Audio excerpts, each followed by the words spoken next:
السلام علیکم ورحمۃ اللہ وبرکاتہ۔ امید کرتا ہوں کہ آپ حضرات خیریت سے ہوں گے۔ ناظرین، تبلیغی جماعت کے ساتھیوں کو یہ کہتے ہوئے سنا جاتا ہے کہ دعوت و تبلیغ کا کام چھوڑ دو گے تو پریشانی میں پڑ جاؤ گے۔ کیا ایسا کہنا صحیح ہے؟ تو چلیے اس کی تحقیق کے لیے ہم دارالعلوم دیوبند کا فتویٰ دیکھ لیتے ہیں۔ فتویٰ دیکھنے سے پہلے آپ سے چھوٹی سی گزارش ہے، ویڈیو پسند آئے تو لائک کرے، شیئر کرے اور چینل کو سبسکرائب بھی کر لیجئے گا۔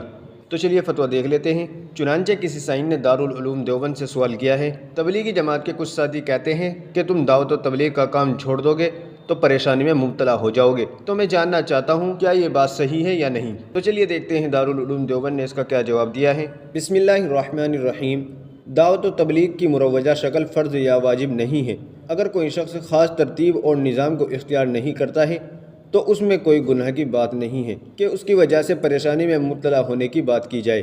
ہاں، امر بالمعروف اور نہی عن المنکر اس امت کی مجموعی ذمہ داری ہے، جس کے فضائل اور ترک کرنے کی وعیدیں اور ان سے متعلق ضروری تفصیلات کتابوں میں موجود ہیں۔ کسی مستند عالم دین سے سمجھ لینا چاہیے۔ واللہ تعالی عالم۔ دارالفتہ دارالعلوم دیوبند۔ ناظرین، امید ہے کہ مسئلہ آپ کی سمجھ میں آ گیا ہوگا۔ ویڈیو کو لائک کرے، شیئر کرے اور چینل کو سبسکرائب کرنا نہ بھولیے گا۔ تو چلیے پھر ملتے ہیں کسی دوسری ویڈیو میں۔ السلام علیکم ورحمۃ اللہ وبرکاتہ۔